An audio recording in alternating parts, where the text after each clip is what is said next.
Check. So Johnny Manziel has been released from the CFL. Okay, actually he's been banned from the CFL entirely. In this video, we talk about why that is and what happens next. Cue the Wayne. I'ma go get her. So the Montreal Alouettes have released a statement saying that Johnny Manziel contravened or violated the terms of the agreement that made him eligible to play in the CFL. That same statement also says that punishment for that violation has resulted in Johnny being terminated from the league altogether. That means that even if a CFL team wants to sign him, the CFL themselves will not register the contract. As a matter of fact, the Alouettes general manager says that he would not have released Johnny Manziel if the league had not mandated it. Now that could be true, that could not be true. Alouettes general manager kind of traded a lot to get Johnny Manziel, so to release him so shortly after is guaranteed to piss the fan base off. Anyway, what the hell did he do? Unfortunately, gentlemen, we don't get a direct answer, but we do have a lot of information that we can look into and come to two very likely scenarios. So we'll speculate in a second, but first, let me read you the exact statements from the parties involved. Here's what the CFL said. We're trying to do what we believe is in the best interest of the entire league. The conditions we set, we thought were the right ones. Those conditions have been violated and we feel it's best, and Montreal feels it's best, to let Johnny move on. And we think it's best for our league that he do the same, and we wish him well. Here's what the Alouettes GM had to say. Mr. Manziel's performance on the field showed that he had very good upside, but Mr. Manziel violated the terms and we all understood those terms, and we have to be compliant with them. We're disappointed by this turn of events. Johnny was provided a great deal of support by our organization in collaboration with the CFL, but he has been unable to abide by the terms of his agreement.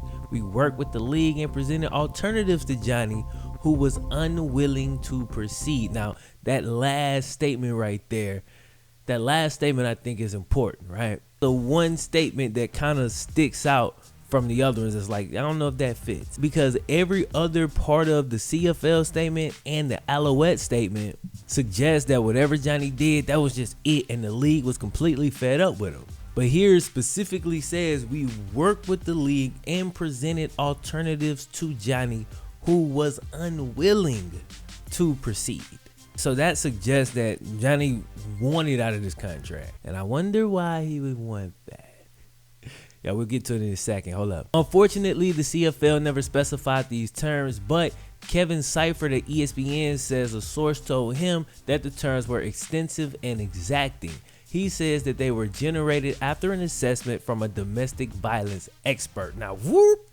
You see, you take a hard left right here. The guy from ESPN is saying that a source told him that this is in connection with domestic violence. Now, Johnny had a domestic violence issue in 2016. The charges were dropped after he went to rehab and took anger management classes. So while this is just a rumor from an unidentified source, Johnny's history calls for us to at least accept that that might be a possibility. Like, I'm really hoping that that's not true, because this dude seems to have had a lot of growth over the past few years. So, you know, let's hope that that's been a steady increase and not, you know, just BS for the cameras. I'm definitely not going to jump to too many conclusions on that, but that was included in the ESPN article, so it is important and I did need to include it here. If that's the case, like, there's probably going to be some legal documents or something. Like, we'll get some more details pretty soon if that's true, I believe. On to the other reason that it could be. The AAF or XFL. All right, everybody, let's be honest.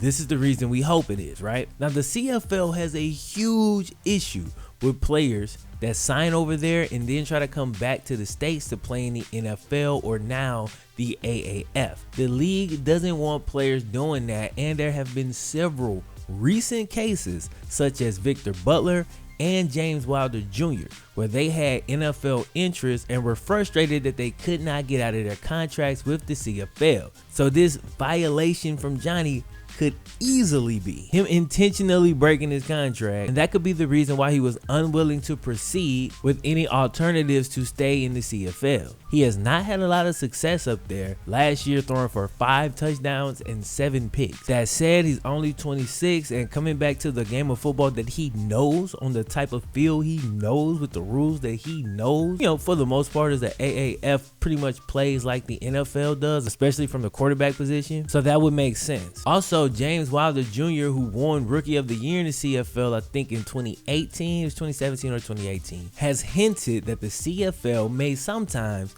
be less than honest with these press releases in an attempt to make the player look bad and keep the league in high standing. According to reports, there is a growing rebellion happening in the CFL due to the lack of an NFL option. So players are getting frustrated because the CFL is not like, I mean, it's not their ultimate goal. So they're frustrated that that league is trying to lock them in and not allow them to ever, you know, go there, get right, and then dip out. You know what I'm saying? Now, from the CFL standpoint, they got their own rules. They got their own everything. So I understand why they would do that.